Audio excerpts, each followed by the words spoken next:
Hello, if you can hear me, let me know. I'd love to know where you're calling from today. Really excited to get started. We'll get things going here in just a minute.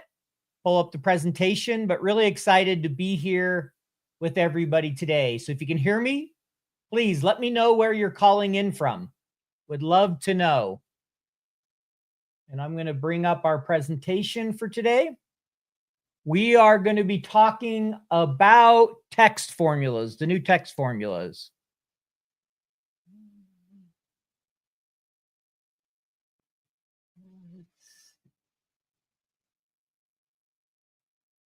Okay. If you haven't downloaded the deck, you'll want to do that. You can get it right here using that QR code from my website.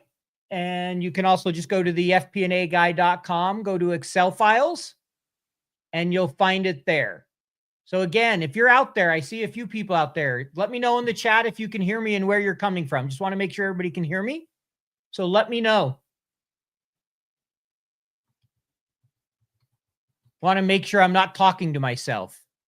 There. All right. So who's going to tell me where they're coming from first before we jump into things? Perfect. We got Jake. Welcome, Jake, from North Carolina. Anyone else want to let us know where they're coming from? I know there's a few other people out there.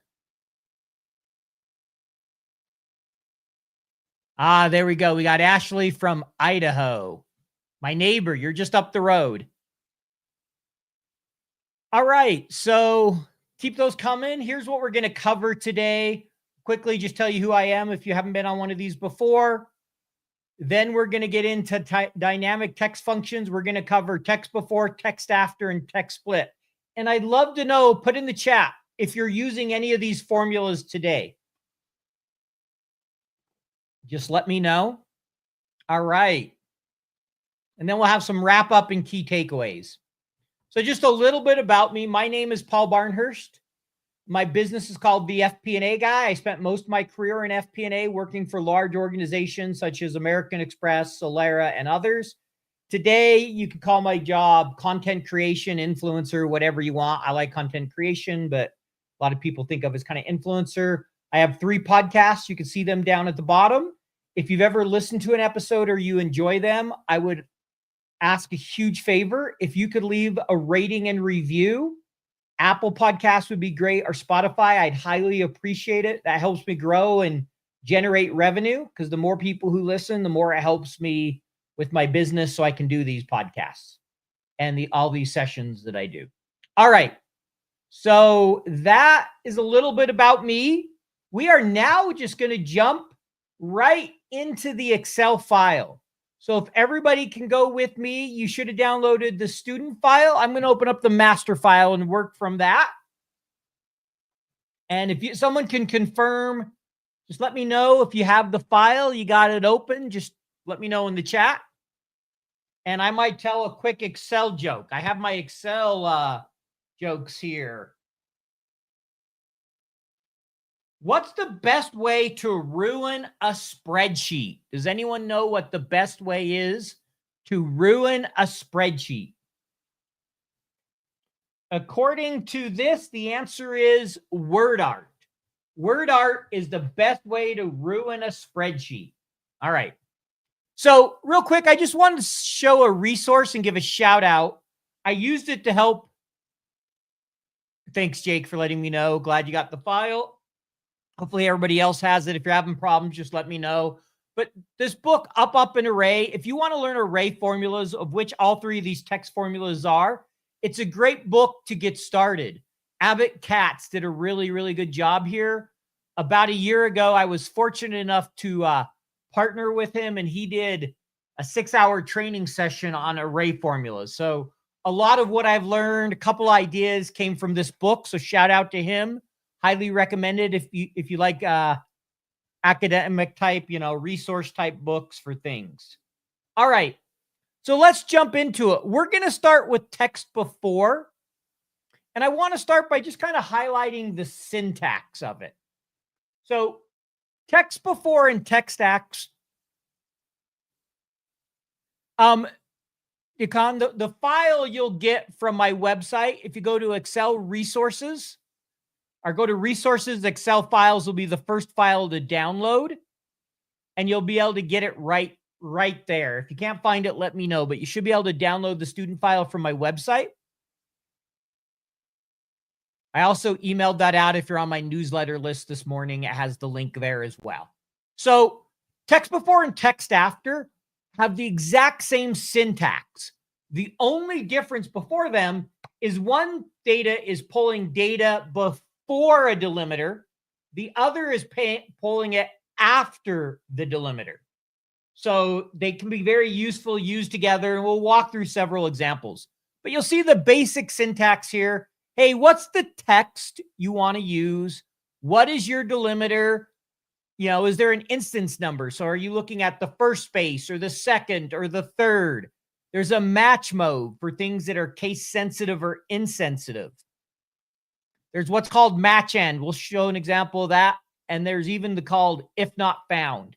What's nice is this formula is simple in that it only requires 2 arguments. The rest of them, all these arguments are optional. So what we're going to do is the first couple examples, I'm going to walk through with you. And then there's a couple practice exercises you're going to do on your own. And I'll give you a few minutes. So what I want to show here, and we'll walk through this. I have this skew data, and you can see in every single case, there is 5 numbers. So it has numbers, it has a dash, and then it has the description. So you got skew number, skew description. If I was on, say, Excel 2016, I could write a formula like this. I could say left B7 5, right? And it's going to give me these. Now, but what would happen if I put a 1 here?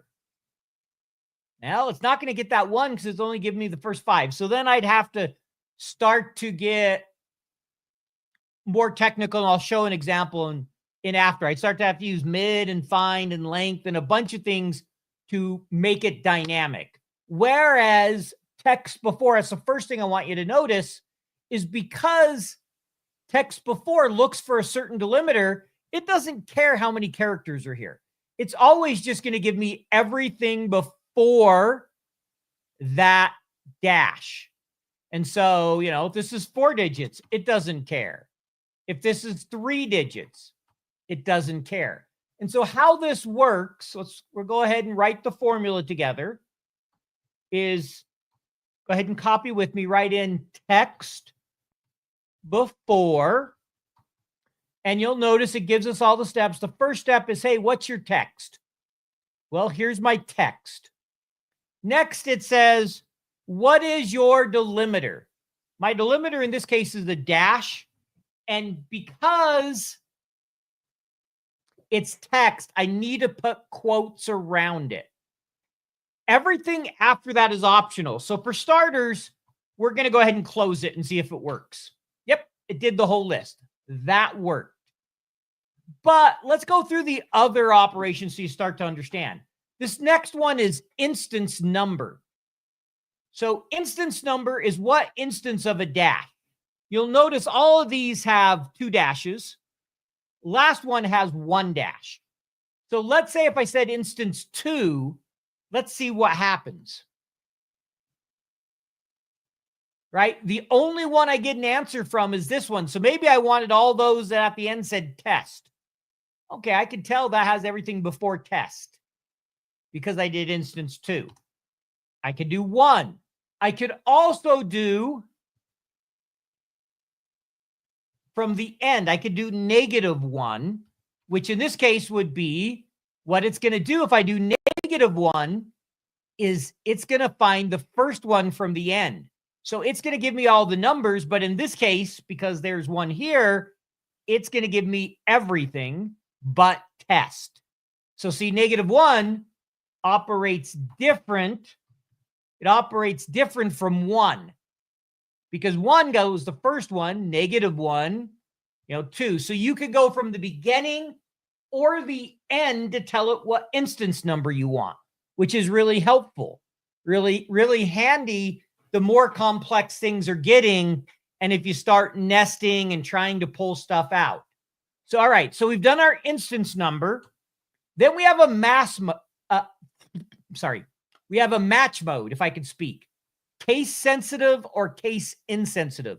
In this case, it doesn't matter because a dash is neither case sensitive or insensitive. But let's say I wanted to split it by an X. So I'm going to do a capital X here. And then I'm going to say, make it case sensitive. It found nothing because it's like, wait, these are all lowercase. But right, if I made this uppercase, then it should have, let's see. Why is it not picking that one up?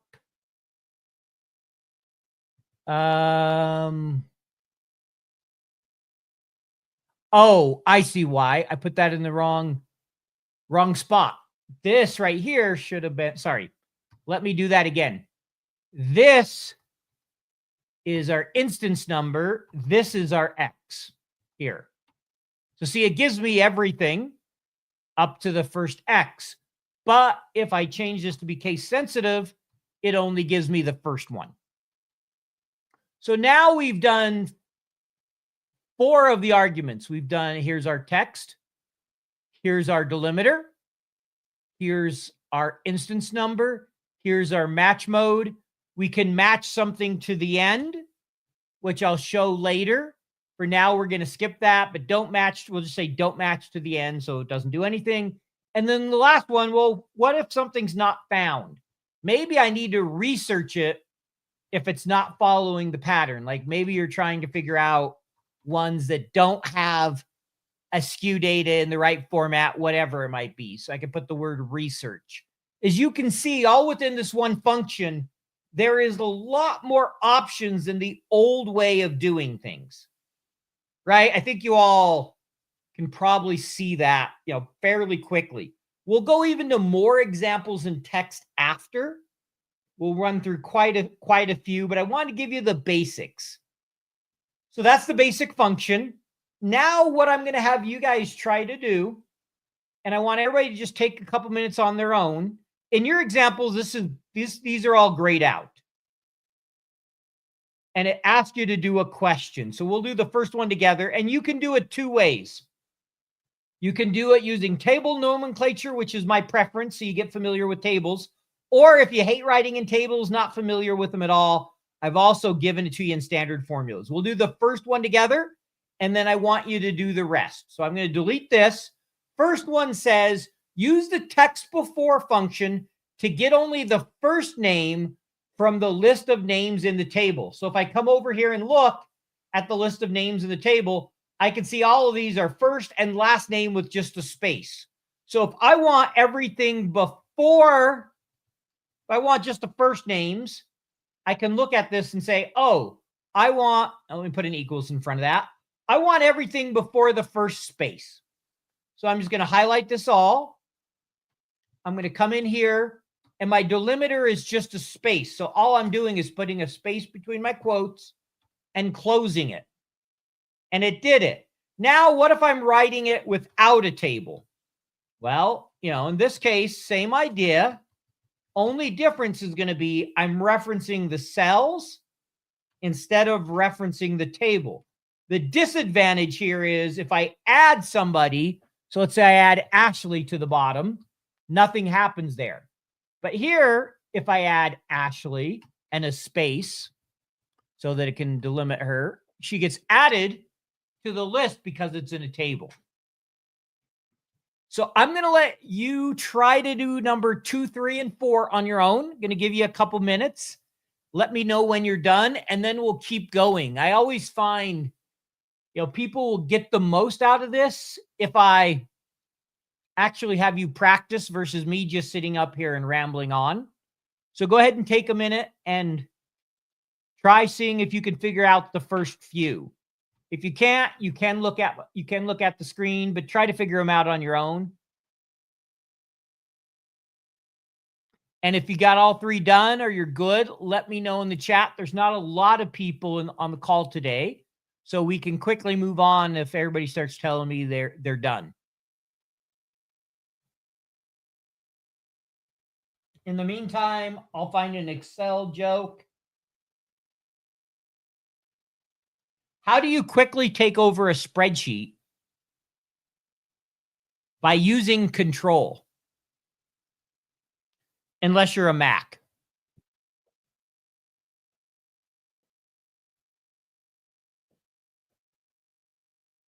All right. Let me know if you're done. Just put it in the chat. I'll give another minute or two.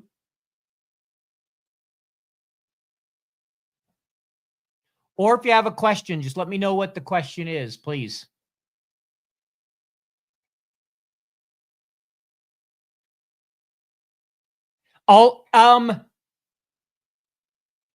You're going to want all the words. In this case, it's the same because it's only capitalized and there's only one word before where airlines is capitalized. So it can just be the first word before the capitalization.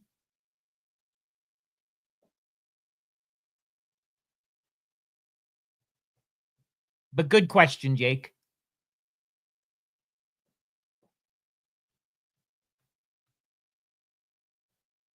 All right, I'm going to give it one more minute and then we'll move on.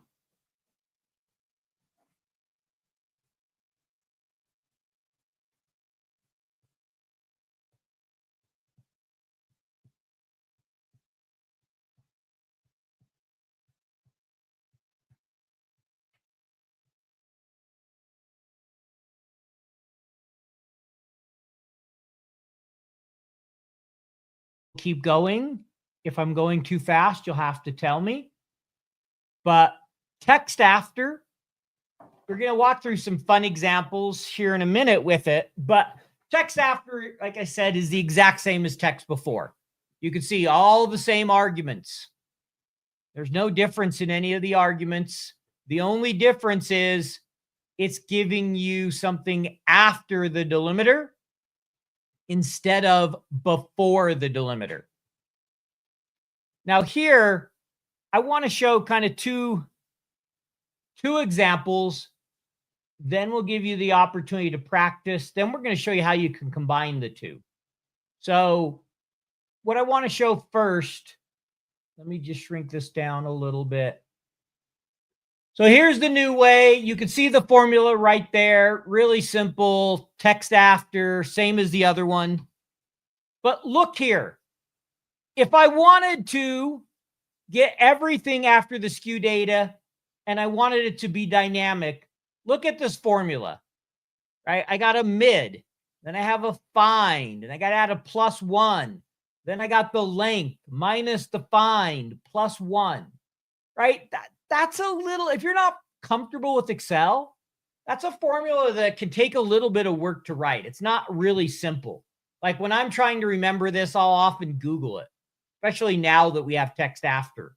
Now, it is dynamic in the sense of, hey, if I change this here, it still gets it right, so it gets all the numbers right. But this is so much easier. Text after, and I'm done. The same type of thing as before. I can say instance number 1. I could say instance number 2, which there is no 2. So I'm going to get an error. I could say -1. In this case, since there's only 1, it's the same. Or I could even just leave the instance number out. I can do match mode, which doesn't really apply here. Match to n, since there's only 1, doesn't matter. And then, we could say if not found, add missing, or whatever we want. You can even add a formula here. So if not found, you could say, hey, do text after of maybe a comma. I'll show you another way you can do that, where you can add multiple. But you could start nesting it and saying, hey, for each one you don't find, well, then look at this delimiter, then look at that delimiter, and start, trying multiple. There's a better way to do it, which I'll show in a minute. So there's a simple example. Now a fun example I want to show, and we'll do this together. is we have these names, and there's no way that I know of from data sort where they're all in one column. I have no way to sort them by last name, right? I want Bach here, that's his last name, to be number 2. Then I want Jones, Grant, and Wilhelm. Sure, I could manually cut and paste it, but what about when I add a new one? So what I want to show is by using the text after with the sort by, I can sort this list by last name. So we're going to do that together. I'm just going to keep this here so if I need it. So what we're going to do is I'm going to delete this, and we're going to use the sort by formula, which if you haven't seen that, I've covered that one before. You can find that under my dynamic arrays. But basically, a sort by allows you to give some data, then some other data you want to sort it by. So our data is the table, but for the array, we want to sort it by the last name. So we want to do all the text that comes after the last space. So we can do -1, and then we want it in descending order. So I'll walk through this again. That's descending. I want it in ascending order. So you could see it now did Barnhurst, Bach, Grant, Jones, Wilhelm. So let's walk through that one more time. So basically, all we're doing is we're saying, hey, here's the data we want you to sort, but we want you to sort it by the last name only. We're just creating the last name dynamically in the formula. So we're doing a formula that says text after. We're taking this as our text. We're saying our delimiter is the space. We want -1 for the last one. Then we just tell it what we want it to sort by. So it's the equivalent. If we wanted to do this as helper columns, what I would have is I would create a helper column here that's equal. We'll do it 1 over so it doesn't become part of the table, equals text after this space -1, and oops, close that, right? And so there's that list. I could replace this whole part right here with this list right here, and I get the exact same thing. So here, I've just created a helper column. What I was doing before is I was doing it in the formula. So, right, this is just a list that's in memory, not in the grid. You can see it's the same as that list there. All right. I'm going to pause for a minute before we keep going. Any questions so far on text before or text after? Anyone seeing use cases where they could use them? I'd love to know. So I'll give it a second. Questions, comments. I'll do an Excel joke while we're waiting. Does anyone know what happens when a bar chart works out?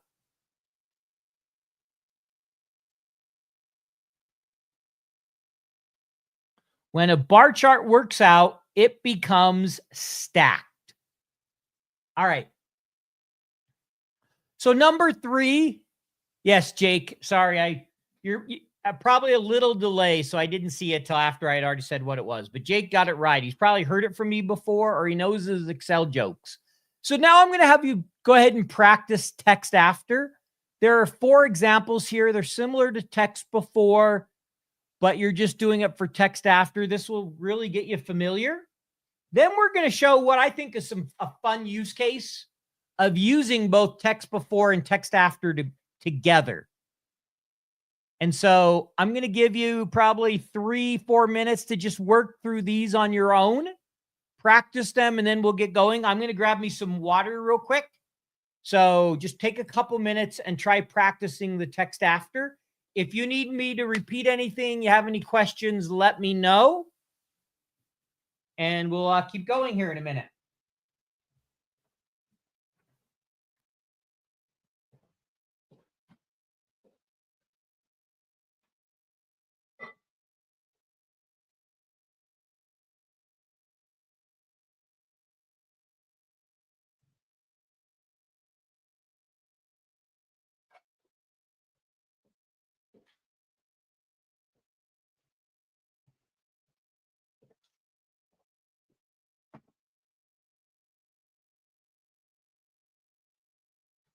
All right, I'm back.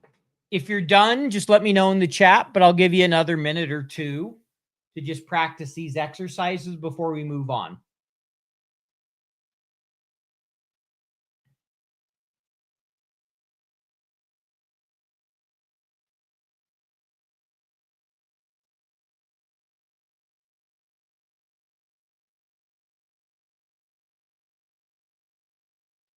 All right, let's see.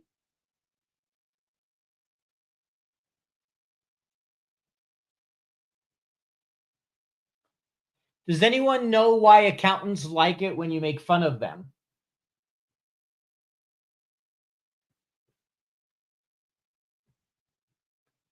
Because they are now allowed to deduct jokes made at their expense. All right, one more minute and then we're going to keep going.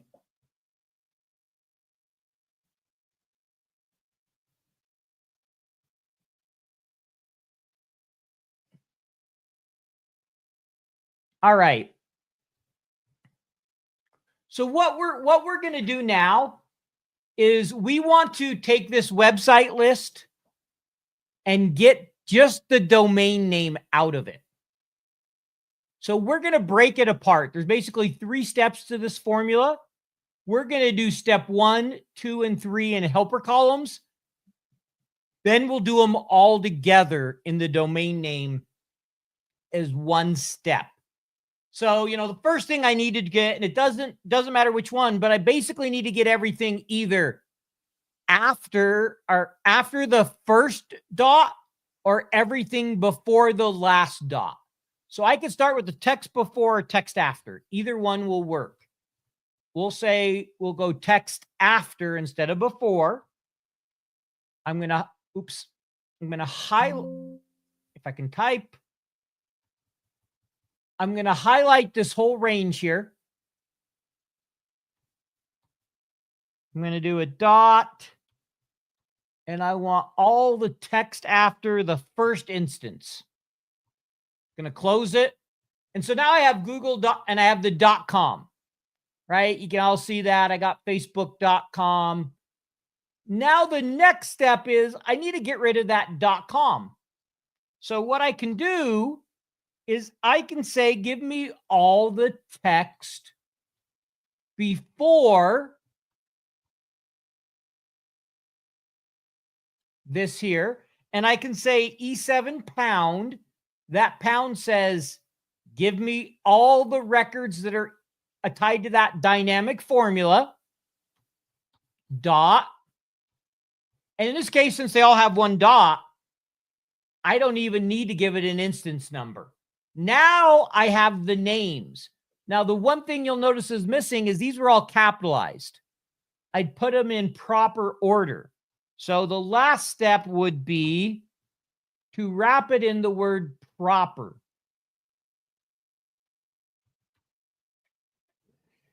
If you ever deal with names a lot, these type of, formulas can be really helpful. Or if you get text that's kind of stuck together and you need to pull it apart, those are probably the most common use cases, right?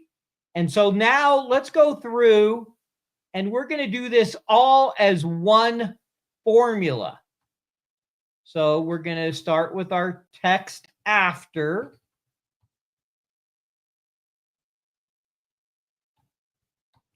Dot and 1.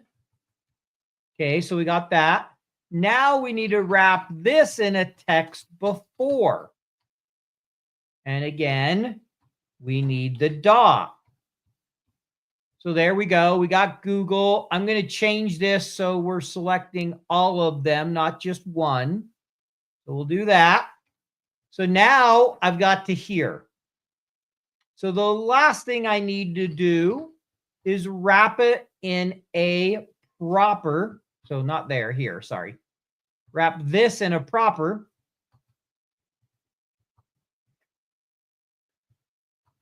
And now I have it together. Now, what I want to highlight with this is a great way to troubleshoot and to figure out formulas. Do helper columns. Break it apart one at a time. And then if you don't have space for the helper columns or you can't use them, then combine the formula together. It's much easier, especially the first time, versus trying to do it all in one formula, in one function that first time. So break it apart. There's one formula there, one formula there, one formula there. I combine them all together into one big function.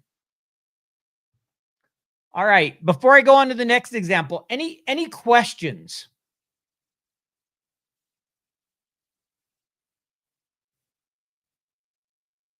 All right. We got a quiet group today. I hope that means everybody's paying close attention and learning. And if not, well, okay. So here, I just want you to see, we're going to use both text before and text after to get the first, middle, and last name in separate columns. So we're going to show what we need to do in each of these to get them in separate columns. So the first thing I would do, text before here. We're just going to highlight this. Very similar to what we did before. And there we have the first name. Now let's do the last name. Last name is going to be text after the negative one. Now the question is, how do we get the middle names? Only a couple of them have a middle name. So what we have to do first is we have to say, give me the text before the last space. So if I do that, I got this. Now I need the text after the first space, and that will give me only the middle name. So now I can do text after, but instead of saying instance 1, what I'm going to do here is I'm going to use this match to the end. That way these show up as blanks and we get Nora and Joy. So it looked at that and said, okay, only match those where there's that extra, where there's actually something after the space. And so here we just split out into separate columns, the first, middle, and last name. Maybe all we really need is the first. Maybe we need a last name, and a comma, first name. Maybe that's the format we need it in. So we could do that. Maybe we want a space between first and last, right? And so we broke it apart. That allows us to easily, and we'll do it all as one formula. There we go. Put it all back together.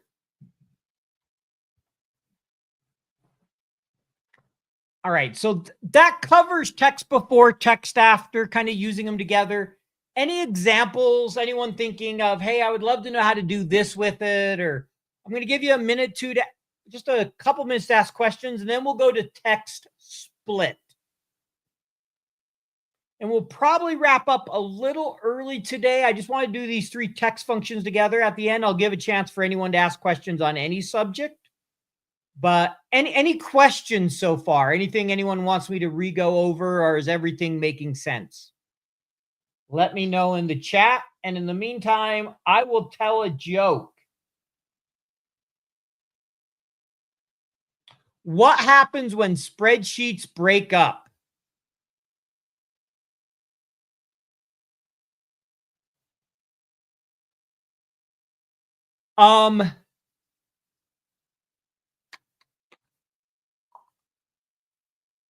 Because, good question. I forgot to put a pound here.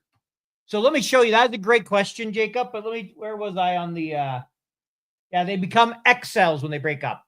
So what I did, I didn't even realize I did it. So you'll notice here, I said, give me F38. F38 is last name. And then on the other one, I said, give me all the names in the array because I did a pound. So what that did is it gave me this one right here for all the last names, but it gave me each individual first name. So if I flip that here, it's going to give me all the last names, but it's going to give me Paul for the first name. You have to make sure you put the pound after, and you can see it here. The pound says be dynamic. So that was a mistake when I wrote the formula. I didn't even catch it. So thank you, Jake. I'm glad you caught that. There might be some use cases where maybe you only want the first in something. Maybe that's why you're splitting it apart and you want something different for everything else. So you could do something where you use the pound in one case and you don't in the other. In this case, that was 100% an accident, but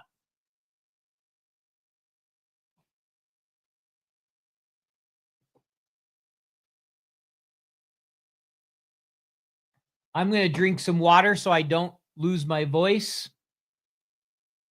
All right. Text split. What makes text split unique is with text split, you can split things into columns and into rows. So you have a delimiter that's different for columns than you do rows. You have an ignore empty, a match mode, and what's called a pad width. And we'll walk through each of those.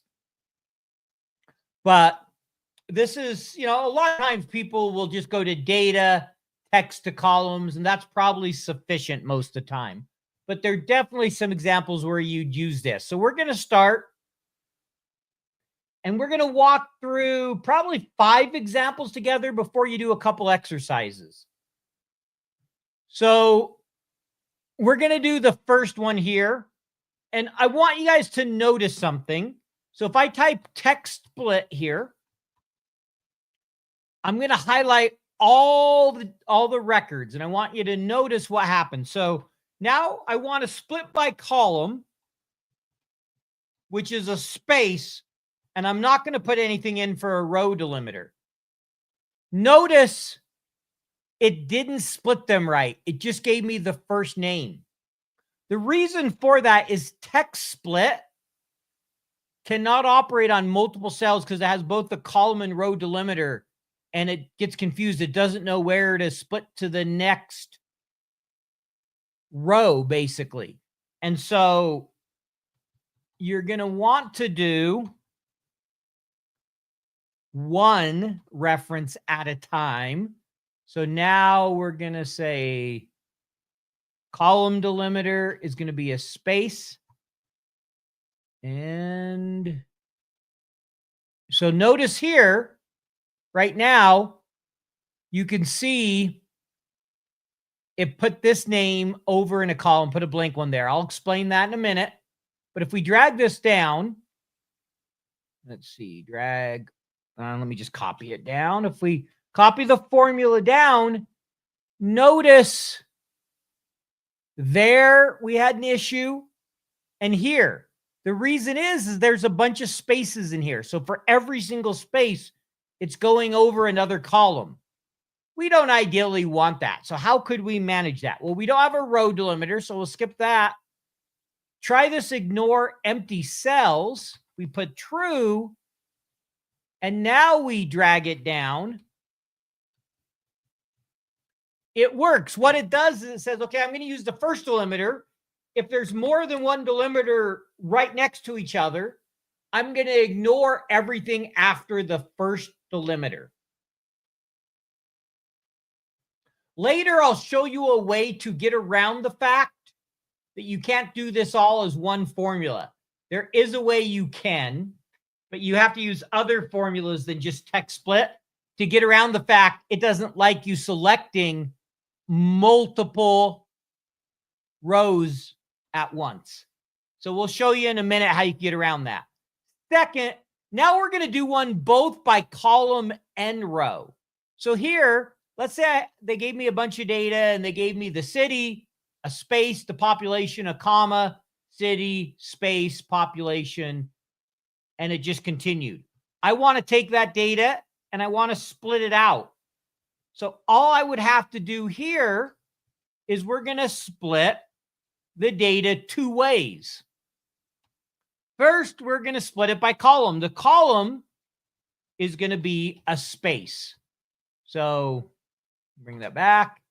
Quote, space, quote. And then we want to split it to a new row every time we have a comma. So we'll just do comma. We'll close it. And notice we now got Boston, Fredericksburg, Ranchera, Toronto.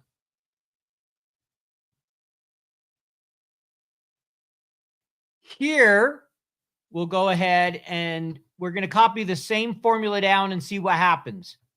If I copy it, notice I get a big, huge error because what it's done is it said, oh, Boston, that, and then every single space here, all the way over, you see Fredericksburg way down at the end. Then it comes to the next one because of all those extra spaces. So we'll come in here. We'll type true. We'll ignore match mode, pad width. Doesn't really matter here. We could do it without as well. But we could put in, we can do that. And now we have fixed it so it looks the same as here. And then the last example I want to show is really pretty simple. Is if you get a bunch of data where you just need to split it apart and it's all the same, you know, if you didn't want to do text to columns, maybe you're going to get the data updated and you're going to have to keep splitting it apart. You can come here and split it all by comma and notice it split it, right? 1, 2, 3, 4, 5, 6, 7, 8 rows. So now we'll show a couple a little bit more unique use cases, but that's the general of text split. Just pull that data apart by rows or columns. All right. This is a silly example, but it's gonna, I use ChatGPT to write a poem about FP&A and budgets. So since I'm the FP&A guy, and notice it's on different lines. So there's 1, 2, 3, 4, 5, 6 lines. So what we're going to do is we're going to do two things. First, we want to be able to split every single word by multiple delimiters. So you can see it's into all separate lines, and we want it all to be on one row. So what we're going to do is first, if we look at this, we can see, okay, that's one delimiter is a comma. There's a second delimiter. Third, there's a period. Fourth, there's a dash. Fifth, there's a question mark. And sixth, there's this right here. So what we can do, and we're going to do this kind of one step at a time. We're going to break it apart. Is we're first, let me just copy this down here in case I need to look at it. We're first going to do the text split. So what I want to show you here is if I take just this row and I want multiple delimiters, I can put it in brackets and I can do multiple delimiters. I could add the period, the semicolon, the question mark, the dash. And I think this is a double dash, so I'm going to, and then I close it. And so what that's done is you can see that's just split just the first row, but I'm going to make one change here. I want this one here. Make sure I have the right one. So I'm going to copy this. Oops. copy this, not cut it. And we'll come up here and we'll add it right here. So what we'll do is we'll delete this one. We'll replace it. There we go. So now what I want to do is, since these are all in separate rows and I don't want to drag them down, I need a way to combine all these rows together. So I've showed you how to split it, but the way to combine these rows together is a text join. So we'll do a text join first. And what we're going to do is the first thing a text join asks for is your delimiter. In this case, we don't want a delimiter. So we're going to do that. We're going to say ignore empty cells. And we're going to combine all this together. So now we have everything in one cell, right? If I expand that out, all 6 are in one cell. Now I just have to split them apart. So to split them apart, I would just need to do text split. This is my text. And then I'm splitting it by column. So now I do all my delimiters. But instead of manually entering them all in, I can put it in a table and that will treat it the same. So now I can say no row delimiter. Hey, true for, I don't need to put that in quotes. True for ignore empty. And notice I just took this that had 6 different delimiters and I split them all apart into separate rows.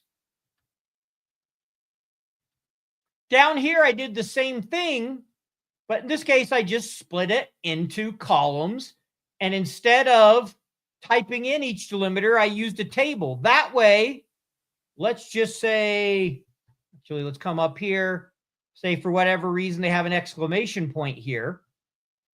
I could then add an exclamation point down here and get it to split by that.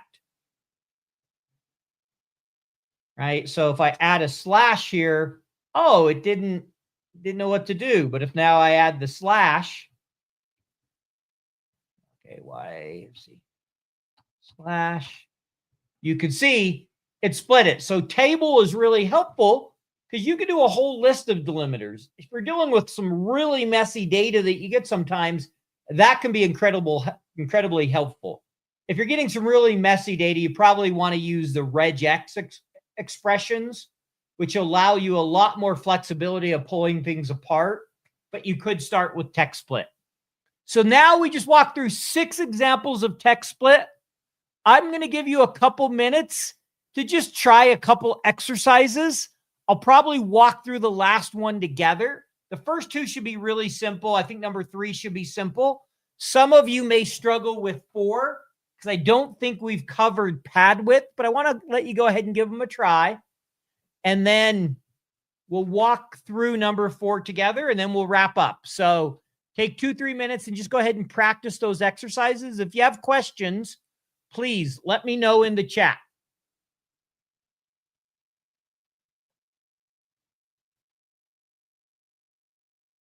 And I'm curious, I haven't seen any comments today come in from LinkedIn. Is there anyone out there in LinkedIn land today?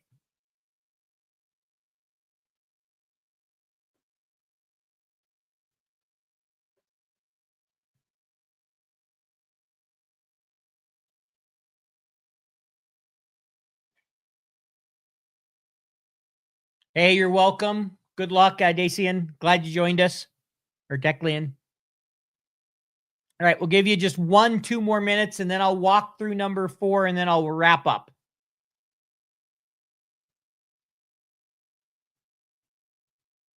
All right. So the first 2, I'll just real quick, if you didn't do them, you can see the first one. It was just a simple text split with the dash. We're splitting all the fruit into columns. Second one, same thing, except for we just split it into rows. So you had to add it a comma. Number 3, you're trying different case sensitivity modes. You know, what happens if this is true or false? Does it change? You know, what gets split by what? And so you can see here, it's case sensitive. It obviously is different than if it's case insensitive, because there are a couple cases where it's capital. There's some that are lower. The last example, and this is the one I wanted to spend a minute on. Notice here, I have this data where it says Jane equals 54, Pete has no test score, Fred equals 88, Jack equals 64, and then we have Joe. So if I come down here and I say text split, I come up here and I first want to split by the equals. So I want to go to a new column. I'm going to go equals. Then I want to split by the comma, and I'm going to close it. Notice I get these NAs for Pete and for Joe. I don't want an NA. So we'll say we'll ignore that one. We're not going to do anything for empty cells. We're not going to do anything for case sensitive. So we'll come to the last one where it says pad width. That's the equivalent of if it's missing or, if error.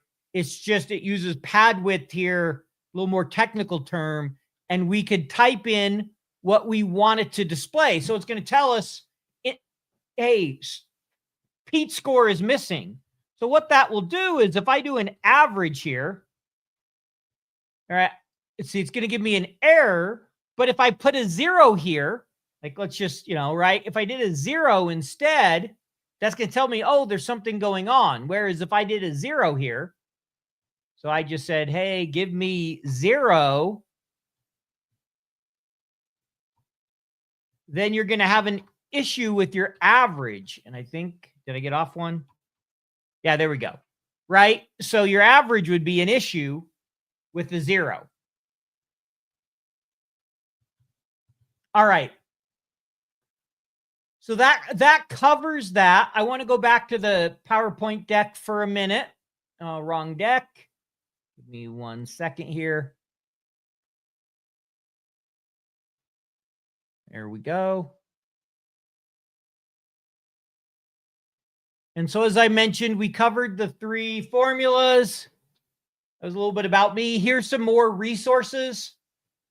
Microsoft has a page for all of these functions that go into detail. As I mentioned at the beginning, Up an Array is a great resource. It has a chapter on all these different types of functions: text split, text before, text after.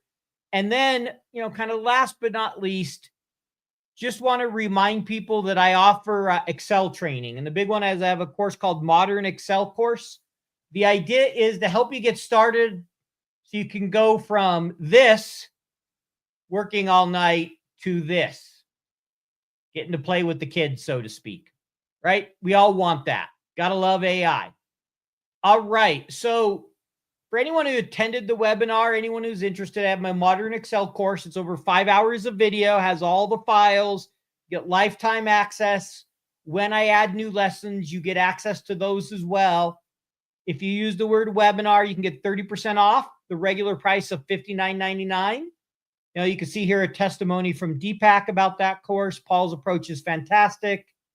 His ability to educate on key principles and new formulas to help structure your data in the most efficient way is incredible. Had the opportunity to train his whole team and help them with some of their models. And then for anyone interested in a more broad course, there's the Ultimate Course Bundle. That one includes over 10 hours of content. In addition to Modern Excel, you get some other courses. That one's also 30% off. So anyone's interested, you can find those on my website as well. You can scan those QR codes, but just always want to share that is, I love doing these webinars, but I also at some point have to sell my courses and make a little money here and there. So that is basically what I had to cover for today. Thank you for attending. I'll hang on for a couple minutes in case anyone has any questions that they want to ask. But that is all I had to cover for today. And yes, I am spotting a vendor's hat. I have a lot of vendor hats, so I figured I'd give FinCore a shout out today that I've worked with previously.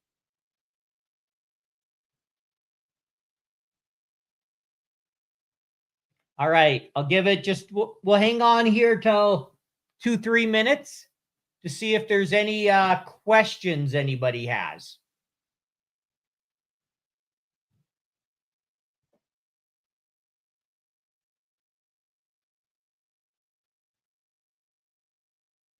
Good. I'm glad you found it helpful, Ashley, and that you'll use them.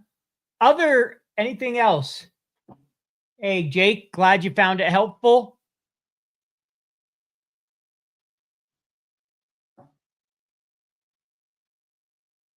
All right. It's 2:55. I'll hang on here for 2 more minutes and then I'm going to hang up.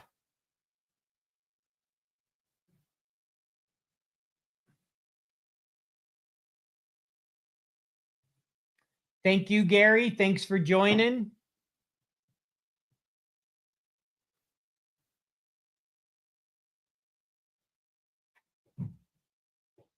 And if anyone has suggestions of what they'd like to see for a future session, let me know. I'm always looking for good ideas. So if there's something you want me to cover, throw it in the chat and I might surprise you.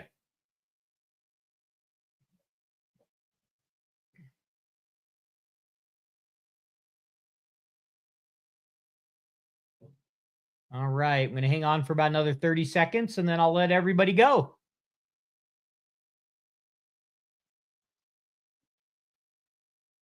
Activity-based costing.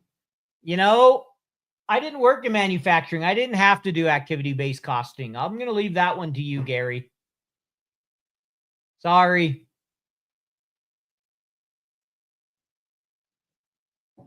All right. Well, thank you, everyone. You have a great afternoon, morning, evening, depending on where you are. Great rest of your day. And we'll see you again in a few weeks. Thanks, everyone. Bye.